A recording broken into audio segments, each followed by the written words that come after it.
من الشيطان الرجيم بسم الله الرحمن الرحيم ولا يضربن بأرجلهن ليعلم ما يخفين من زينتهن وتوبوا إلى الله جميعا أيها المؤمنون لعلكم تفلحون۔ اور نہ اس طرح چلو کہ تمہارے پاؤں کے زیور کی جھنکار غیر لوگ سنیں، جو زینت چھپا کر رکھی گئی ہے اس کا علم لوگوں کو ہو جائے۔ اے ایمان والو، اب تک جو کچھ بے احتیاطی کرتے رہے تھے تم سب ان سے توبہ کرو تاکہ تمہیں فلاح آخرت نصیب ہو۔ سورہ نور میں یہ بات چل رہی تھی پچھلے درس میں کہ جو محرم رشتہ دار ہے عورتوں کے، ان کے سامنے عورت اپنی زیب و زینت کا اظہار کر سکتی ہے۔ اس کا تذکرہ آیا تھا، 8 محرم رشتہ داروں کا ذکر اور اس کے بعد 4 مزید لوگوں کا تذکرہ آیا تھا۔ اس کے علاوہ بھی 2-3 لوگوں کا تذکرہ آیا تھا جو باپ اور دادا کے زمرے میں داخل ہے، نانا یا چچا، ماموں وغیرہ۔ لیکن بعض ایسے بھی نامحرم رشتہ دار ہوتے ہیں جن کا زیادہ آنا جانے کی وجہ سے، زیادہ قربت کی وجہ سے لوگ ان کو محرم رشتہ داروں ہی کی طرح تصور کرنے لگتے ہیں، لیکن یہ بات غلط ہے۔ جیسا کہ بہن کے شوہر، بہنوئی جسے کہا جاتا ہے، اور شوہر کے بھائی، دیور یا جیٹھ، یا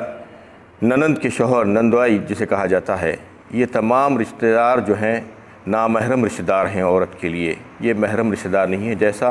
چچیرے، پھپھیرے اور خلیرے، یہ جو بھائی ہیں، جو کزنس ہیں، انہی کی طرح یہ بھی رشتہ دار ہیں۔ انہیں بہنوئی اور دیور اور جیٹھ اور نندائی وغیرہ، یہ سب ان کو محرم رشتہ دار کی طرح تصور نہ کریں، بلکہ ان کے سامنے بھی پردہ کرنا چاہیے اور ان سے بھی اپنے زیب و زینت کو چھپانا چاہیے۔ عورتوں کو عام طور پر اس میں بے احتیاطی ہوتی ہے، کیونکہ زیادہ آنا جانا اور زیادہ قربت ہوتی ہے گھرانوں میں ان لوگوں کی۔ خاص طور پر دیور اور جیٹ وغیرہ کا تو معاملہ ایسا ہوتا ہے کہ بعض وقت انہیں ایک ہی گھر میں رہتے ہیں، جوائنٹ فیملیز جہاں پر ہوتی ہیں، تو اس میں بھی بڑی بے احتیاط ہوتی ہے۔ اس میں اللہ تعالیٰ جو فرما رہے ہیں کہ یہ محرم رشتہ دار نہیں ہے تمہارے، لہٰذا ان سے تم کو بچنا چاہیے اور ان کے سامنے اپنے زیب و زینت کا جو ہے اظہار نہیں کیا جا سکتا، ان سے پردہ کرنا چاہیے، اور ستر تو سب کے سامنے ہی چھپانا چاہیے، محرم رشتہ دار اور نامحرم رشتہ دار سوائے شوہر کے۔ سارے محرم رشتہ داروں کے سامنے بھی ستر کو چھپانا ہی ضروری ہے۔ اور ایک بات اس آیت میں جو آ رہی ہے کہ عورتوں کی جو زیب و زینت جو چھپی ہوئی ہوتی ہے، جو مخفی زیب و زینت ہے، اس کو ظاہر نہ کیا جائے، اپنے پیروں کو آہستہ سے جو ہے رکھ کر چلا جائے، پیروں میں جو زیور پہنے جاتے ہیں اس کی جھنکار لوگوں کے سامنے نہ آنے پائے۔ جیسے کہ جو ہے کوئی پیروں کے زیور ہوتے ہیں جس میں گھنگرو یا اس قسم کی کوئی چیز ہوتی ہے جس سے آواز آ سکتی ہے، تو لہٰذا عورتوں کو یہ چاہیے کہ اس کا اعلان کرتے نہ پھرے۔ پازیب وغیرہ اگر پہنے ہوں تو پھر آہستہ سے پیر رکھ کر چلیں تاکہ لوگوں کو اس کا علم نہ ہو کہ عورت آ رہی ہے۔ یا اور کوئی، اس سے پہلے بھی تذکرہ آیا تھا کہ اس قسم کے جوتے اور سینڈل وغیرہ جو بڑے بڑے ہیل کے ہوتے ہیں اونچے، اس کی وجہ سے بھی جو ہے ٹک ٹک کی جو آواز آتی ہے وہ بھی اسی میں داخل ہے۔ اور اس کے علاوہ عورت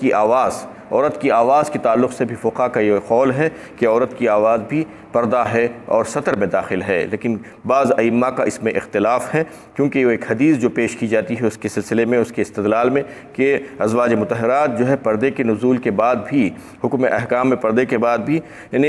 غیر محارم سے بات چیت کیا کرتی تھیں، تو اس کی وجہ سے یہ استدلال کیا جاتا ہے بعض ائمہ کا کہ عورتیں غیر محارم سے بھی بات کر سکتی ہیں اور اس کے آواز کا پردہ نہیں ہے۔ لیکن زیادہ صحیح اور راجح قول تو اس بات میں نظر آتا ہے کہ عورت بلا ضرورت مرد سے بات نہ کرے، تو یہ زیادہ بہتر ہے۔ اور جو ہے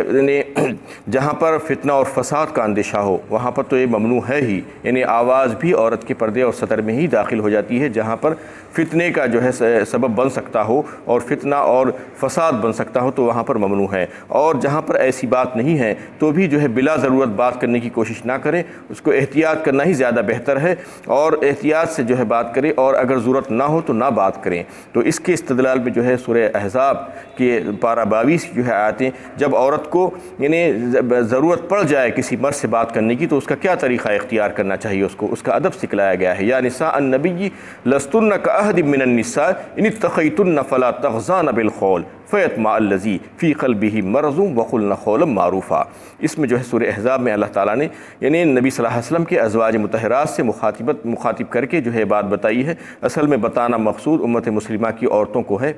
کہ ان تمام عورتوں کو کہ دیکھو یہ اگر حالات پیش آئیں جب تمہیں کسی مرد سے غیر مرد سے بات کرنے کی ضرورت پیش آ جائے تو اللہ تعالیٰ نے جو عورت کے وجود میں جو فطری کشش رکھی ہے، جو مرد کو کھینچتی ہے، جاذبیت رکھی ہے، ویسے ہی جو ہے اس کی آواز میں بھی یہ بات کو اللہ تعالیٰ نے رکھا، پیدا کر کے رکھا ہے۔ یہ فطری طور پر اس میں نزاکت اور نرمی اور لطافت جو ہے اللہ تعالیٰ نے رکھ دی ہے، اس میں کشش ہے تو جو مرد کو کھینچتی ہے اپنی طرف۔ تو اس وجہ سے جو ہے تم کو کبھی ایسا بات کرنے کا موقع آ جائے تو تم اپنی آواز کو بدل لیا کرو، اس میں تھوڑا سا کھردراپن کر لیا کرو، تاکہ لوگوں کے دلوں میں جو ہے گندگی اور بیماری ہے وہ گندگی اور بیماری پنپنے نہ پائے۔ اس وجہ سے جو ہے اتنی احتیاط بتائی گئی ہے عورتوں کے تعلق سے کہ لوگوں کے دلوں میں اگر کسی قسم کا کوئی مرض پیدا ہونے کا اندیشہ ہو تو وہ مرض جو ہے ختم ہو جائے۔ تمہاری فطری جو نزاکت ہے اس کی وجہ سے لوگ کھنچتے ہیں، جو لطافت ہے وہ لطافت کو کم کر کے تم اس میں تھوڑا سا کھردراپن اختیار کر لو اپنے لب و لہجے میں، لیکن یہ صرف لب و لہجے میں ہونا چاہیے،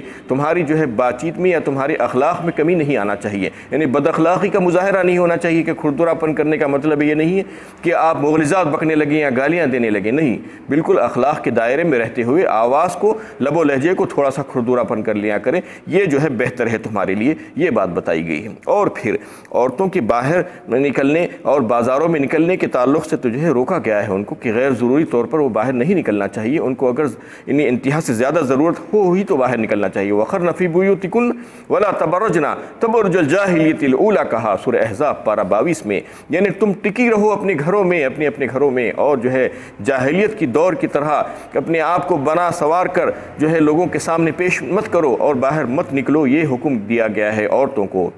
اس کا مطلب یہ ہے کہ اگر کبھی کوئی ضرورت پڑ جائے عورت کو، ایسی ضرورتیں پڑ سکتی ہیں بہت بسا اوقات، تو اس کو کیسا نکلنا چاہیے؟ اس کو پورا پردے کے ساتھ نکلنا چاہیے، اپنے زیب و زینت کو چھپا کر، اپنے لباس کو اور اپنے زیورات کو اور اپنی ساری چیزوں کو جو چھپانا مقصود ہے۔ اللہ تعالیٰ جو چاہتے ہیں کہ عورت کی ساری چیزیں چھپ کر رہیں، لوگوں کی نظروں میں نہ پڑیں، تو اس کو بہترین طریقہ اس کا آج جو ہو سکتا ہے وہ مروجہ برقع ہی ہے۔ چادر اور جو ہے جو شال کا جو معاملہ ہے وہ زیادہ صحیح طور پر اس کا حق ادا نہیں کر سکتا۔ برقع جو اکثریت اس کو استعمال کرتی ہے امت مسلمہ کی عورتیں، وہ بہترین طریقہ ہے۔ تو وہ جو ہے کیسا ہونا چاہیے؟ اصل میں وہ بالکل سادہ سیدھا اور سمپل ہونا چاہیے، اس وجہ سے کہ وہ جو ہے اس کا مقصد یہ ہے کہ آپ کے جو زیبائش اور آرائش ہے، جو زینت ہے، اس کو آپ چھپانا چاہ رہے ہیں اللہ کے حکم سے، تو اگر اس کو چھپانے کے لیے آپ جو چیز استعمال کر رہے ہیں وہ انتہائی بھڑکیلا، انتہائی رنگ روغن رکھا ہوا اور بہترین قسم کا سلا ہوا اور اس میں ایسے شاندار کام کیے ہوئے اور اپنی فٹنگ کے ساتھ سلا ہوا، تو اگر ایسا برقع پہنیں گے تو پھر جو ہے اس کا مقصد ہی فوت ہو جائے گا۔ لیکن شیطان ہمیشہ ہر جگہ آڑے آتا ہے اور شیطان یہ کوشش کرتے رہتا ہے کہ لوگوں کو بہکائے اور گمراہ کرے اور ان کو برباد کر دے، کیونکہ وہ برقع اور پردہ تو چھڑا نہیں سکتا تھا، اس لیے اس نے یہ کام کر دیا کہ اس کو جو ہے اتنا شاندار بنا دو اور اتنا حسین بنا دو اور اتنا دل نشین بنا دو کہ لوگ اس کی طرف دیکھتے ہی رہ جائیں۔ ایسا برقع آج عورتیں پہن رہی ہیں، کتنی معیوب بات ہے۔ یہ بات سمجھ کیوں نہیں آ رہی عورتوں کو اور مردوں کو جو اس قسم کے برقعے پہنا رہے ہیں اپنی عورتوں کو کہ فل ورک کرا ہوا ہے اوپر سے نیچے تک۔ آج سے 20 25 30 سال پہلے ایسے برقعے نہیں ملتے تھے، آج بازاروں میں بالکل ایسے ہی برقعے چلے ہوئے ہیں، کیونکہ شیطان اور لوگوں کو گھما دیا ہے کہ برقعہ پہن رہے ہو تو بہت اچھا برقعہ پہنو، کہ یہ ظاہر کرو کہ ہم بھی بہت بڑے گھرانے کے ہیں۔ یہ ظاہر کرنے کے لیے برقعہ نہیں پہنا جاتا، برقعہ تو جو ہے اپنے لباس کو، اپنی زیب و زینت کو چھپانے کے لیے پہنا جاتا ہے، تو اس کو تو بالکل اتنا سادہ سیدھا ہونا چاہیے کہ لوگ آپ کی طرف متوجہ ہی نہ ہو۔ لیکن آپ آج کل جو برقعہ پہن رہے ہیں وہ تو ایسا برقعہ ہے کہ بلا وجہ کے لوگ متوجہ ہو جاتے ہیں اور دیکھتے ہیں کہ کیا پہن کر جا رہی ہیں، کیسا برقعہ ہے ان کا، ذرا دیکھے تو صحیح۔ تو اس قسم کے جو حرکتیں جو کر رہے ہیں وہ حرکتوں سے فوراً باز آ جانا چاہیے، یہ شیطانی حرکتیں ہیں۔ ایسا لباس بالکل بھی نہیں پہننا چاہیے۔ بسا اوقات تو یہ ہو رہا ہے کہ جو لباس اور زیب و زینت کو چھپانے کے لیے برقعہ پہنا جاتا ہے، اس کے بجائے باہر کی چیز تو بہت اچھی ہو جا رہی ہے، اندر کی بہت خراب رہتی ہے، یعنی کچھ تیاری ہی نہیں ہوتی ہے کہیں پر جانے کی، کچھ کپڑے بھی نہیں بدلے جاتے، صاف ستھراپن بھی نہیں کیا جاتا، نہا دھو کر صاف بھی نہیں ہوتے، ویسے ہی حالت میں برقعہ چڑھا لیا اور نکل کر چلے گئے۔ یہ تو جو ہے اور مزید گناہ کی بات ہے، مزید بری بات ہے۔ یعنی آپ اندر کی زینت کو چھپانے کے لیے باہر ایک کپڑا پہن رہے ہیں، اس کے بجائے آپ باہر زینت دے رہے ہیں اور اندر کا کپڑا خراب ہے آپ کا، یہ تو الٹی بات ہو گئی۔ تو اس طریقے سے یہ تمام چیزوں میں جو ہے احتیاط کرنا چاہیے ایک عورت کو کہ وہ جو ہے اپنے زیب و زینت کو چھپا رہی ہے تو کیسا چھپانا چاہیے، اس کا اللہ تعالیٰ نے اس کو کیسا حکم دیا ہے۔ اس طریقے سے جو ہے یہ تمام چیزوں کو بتانے کا مقصد کیا ہے؟ اللہ تعالیٰ یہ چاہتے ہیں کہ عورتوں کی عفت اور عزت محفوظ ہو جائے اور ان کا کردار اور اخلاق بلند ہو جائے، انسانوں کا اور مسلمانوں کا۔ اس میں کسی قسم کی نرمی اللہ تعالیٰ نہیں برتتی، اور جہاں جہاں پر جو ہے دیکھیے آپ کہیں پر احکامات میں اگر نرمی ہے تو اس سے استفادہ کیا جا سکتا ہے، اس میں کنسیشنز ہیں، رعایتیں ہیں، لیکن جہاں پر فلیکسیبلٹی نہیں ہے، جہاں پر ریجیڈیٹی ہے، بہت سخت احکامات ہیں، تو ان احکامات میں آپ اپنی مرضی سے کسی قسم کا کوئی رد و بدل نہیں کر سکتے۔ آپ اس میں اگر رد و بدل کرنے کی کوشش کریں گے تو شریعت میں مداخلت ہو جائے گی، اللہ تعالیٰ کو بالکل سخت ناپسند ہے اور ناراض کرنے والا عمل ہے۔ تو ان تمام معاملات میں جس میں اللہ تعالیٰ یہ چاہتے ہیں کہ ان کے اخلاق اور کردار بلند ہو جائے اور ان کی عصمت اور عزت کی حفاظت ہو جائے، تو اس میں بڑے سخت احکامات آئے ہیں، لائے گئے ہیں۔ یہ دیکھیے آپ کی شروع سے آخر تک جو بات بتائی گئی ہے کہ کہاں سے شروع ہوتی ہے بات، یعنی نظروں کو جھکا لینے کے لیے اللہ تعالیٰ نے کہا ہے، اور شرمگاہوں کی حفاظت، یعنی کہیں پر گناہ سے صرف بچ جانے کے لیے، گناہ نہ کرنے کے لیے نہیں کہا گیا، بلکہ گناہ کے قریب بھی نہیں جانا، ولا تقربوا الزنا ولا تقربوا الفواحش، اس طریقے سے ولا تقربوا مال الیتیم، یعنی گناہ کرنے تو دور کی بات، گناہ کے قریب بھی نہیں پھٹکنا۔ یہ اللہ تعالیٰ چاہتے ہیں کہ وہاں پر اگر چلے جائیں گے تو پھر ملوث ہو ہی جائیں گے، پانی آنے سے پہلے بند باندھا جائے، یہ اللہ تعالیٰ کی مرضی اور منشا ہے۔ یعنی تم وہاں پر جاؤ بھی مت، ایسی جگہ پر، ایسے ماحول میں، ایسی چیزوں میں کے درمیان کہ وہاں پر گناہ کا اندیشہ ہو جائے، تو اس لیے اللہ تعالیٰ چاہتے ہیں کہ اس کے قریب بھی نہیں جانا۔ تو یہ جو ہے اللہ تعالیٰ کی مرضی اور منشا ہے، اپنے بندوں کو اللہ تعالیٰ بچانا چاہتے ہیں، ان کو محفوظ کرنا چاہتے ہیں، اس وجہ سے جو ہے یہ احکامات دیے جا رہے ہیں، یہ انہی کی بہتری کے لیے ہے، انہی کی فلاح کے لیے ہے۔ اور اگر اس کے باوجود جو گناہ ہو جاتا ہے، جو اس قسم کی جو ہے کوتاہیاں اس سے پہلے بھی ہو چکی تھی جبکہ آپ کو معلومات نہیں تھی، تو پھر اللہ تعالیٰ چاہتے ہیں کہ تم ان سے رجوع ہو جاؤ ندامت کے ساتھ، اپنی جو ہے شرمندگی کے ساتھ، وَتُوبُوا إِلَى اللَّهِ جَمِيعًا، یعنی ہو سکتا ہے کہ ایک بشر ہے، ایک انسان ہے، اس سے بہت سی غلطیاں ہو گئی ہوں گی، اب بھی ہو رہی ہیں، تو یہ چاہیے کہ وہ اللہ سے رجوع ہو جائیں، فوراً نادم ہو جائیں اور شرمندہ ہو جائیں، اپنی غلطیوں کا اعتراف کر لیں اللہ کے سامنے، یہی بہترین طریقہ ہے۔ أَيُّهَا الْمُؤْمِنُونَ لَعَلَّكُمْ تُفْلِحُونَ، تو پھر اللہ تعالیٰ معاف کرنے کے لیے تیار ہے، توبہ کا دروازہ کھلا ہوا ہے، تو تمہیں جو ہے فلاح نصیب ہو جائے گی، بہترین جو ہے تمہاری، یعنی تمہیں جو ہے کامیابی نصیب ہو جائے گی اللہ کی طرف سے۔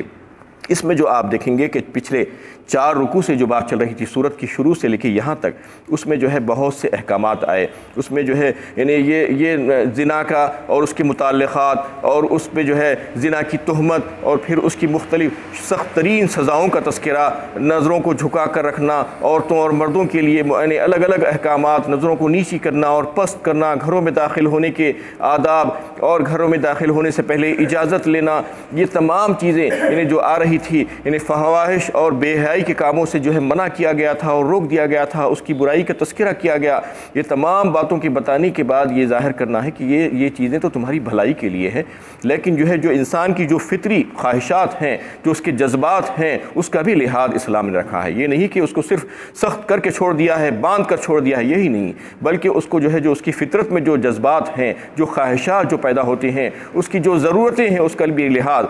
اس کے لیے کوئی طریقہ ہونا چاہیے، اس کے لیے یعنی بقائے انسانی کی جو نسل کو جو ہے باقی رکھنے کے لیے بھی جو طریقے ہونے چاہیے، وہ طریقے کو بھی اختیار کیا جانا چاہیے۔ اس کے لیے جو ہے جو فطری تقاضے ہیں، جو جائز تقاضے ہیں انسان کی، اس کی ضرورتیں، اس کے لیے اللہ تعالیٰ نے انتظام فرمایا ہے، اس کے لیے نکاح کا انتظام فرما دیا ہے کہ عورتوں اور مردوں کے جو ہے یعنی ایک حدود میں رہتے ہوئے اختلاط کو جائز بنایا جائے، اس کے لیے کوئی طریقہ مقرر کیا جائے تاکہ انسانوں کے جو فطری جذبات ہیں، جو تقاضے ہیں، اس کو بھی پورا کیا جائے، اس کے لیے اس کی رعایت کی جائے۔ اس کے لیے اللہ تعالیٰ نے ایک نکاح کا معاملہ رکھا ہے، جو شریعت کی اصطلاح میں جس کو نکاح کہا جاتا ہے، ایک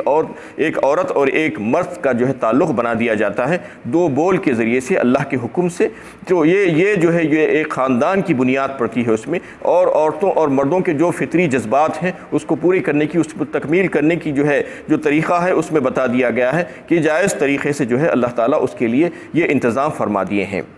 اور پھر دیکھیے کہ اسلام کی جو خوبی ہے، اسلام کہیں پر اگر کسی چیز سے منع کرتا ہے اور روکتا ہے اور اس کو نہ کرنے کے لیے کہتا ہے تو پھر فوراً اس مسئلے کا حل بھی پیش کرتا ہے۔ اسلام انہیں سولوشن پرووائیڈر ہے۔ اسلام جو ہے یونیورسلی ایکسیپٹیبل مذہب ہے، یعنی ساری دنیا میں جو ہے اس کو قبول کیا جا سکتا ہے، اس لیے کہ وہ فطرت سے تعلق رکھتا ہے، فطرت سے میل کھاتا ہوا مذہب ہے۔ اس میں کسی چیز کو آپ نہیں پائیں گے جو فطرت سے ضد ہے فطرت کی، بلکہ فطرت سے میل کھاتے ہوئے چیزیں ملیں گی۔ جیسا کہ آپ دیکھتے ہیں کہ اسلام یہ چاہتا ہے کہ لوگ چوری نہ کریں، لوگ مال حرام نہ کھائیں، کسی کا مال ہڑپ نہ لیں، غاصبانہ قبضہ نہ کریں، تو پھر جو ہے دوسری طرف دوسرے لوگوں کو جو مالدار لوگ ہیں ان کو جو ہے یہ حکم دیتا ہے کہ تم اپنے مال میں سے زکوٰۃ، خیرات و صدقات نکالو، مستحقین کے لیے، کمزوروں کے لیے، مجبوروں کے لیے، اور پھر ان کو قرض حسنہ دو، اور اگر وہ مجبور ہیں، پریشان حال ہیں تو ان کو معاف کر دو۔ اس طریقے سے جو ہے بہت سے احکامات وہ لوگوں کو بھی دیتا ہے، اس کا حل پیش کرتا ہے۔ اسی طریقے سے فحش اور برائی سے روکنے کی بات کرتا ہے، انہیں ناجائز طریقے سے شہوت رانی نہ کرنے کے لیے کہتا ہے، حکم دیتا ہے۔ تو پھر نکاح کا بھی جو ہے دوسری طرف حکم دیتا ہے کہ جائز طریقے سے تمہاری جو ضروریات ہیں، تمہارے جسم کے جو تقاضے ہیں، تمہارے نفس کے جو تقاضے ہیں، اس کو پورا کرنے کے لیے تم یہ طریقہ اختیار کرو۔ اس طریقے سے اسلام ہمیشہ کہیں پر بھی جو ہے ایک حکم دے کر نہیں چھوڑتا، یہ ون سائیڈڈ مذہب نہیں ہے، اس میں سلوشن ہے۔ ہر معاملے میں جو ہے سلوشن پرووائیڈ کرتا ہے کہ یہ مت کرو تو پھر کیسے کرنا چاہیے، وہ طریقہ اس کا کیا ہونا چاہیے، جائز طریقہ کیا ہونا چاہیے، اللہ کے حدود میں رہتے ہوئے وہی کام کو جو ہے کس طریقے سے انجام دینا چاہیے، یہ اسلام بتاتا ہے ہمیں۔ اسلام معلق نہیں چھوڑتا کسی بھی معاملے میں، جیسا کہ دوسرے مذاہب میں صرف کہہ دیا جاتا ہے کہ یہ کام برا ہے، لیکن کام برا ہے تو پھر اچھا کام کیا ہے وہ بتانا چاہیے۔ اسلام یہ کام بتاتا ہے کہ اگر وہ چیز بری ہے، اس سے منع کیا گیا ہے، تو اچھا کام یہ ہے، اس کو اس طریقے سے انجام دینا چاہیے۔ وآخر دعوانا الحمدللہ رب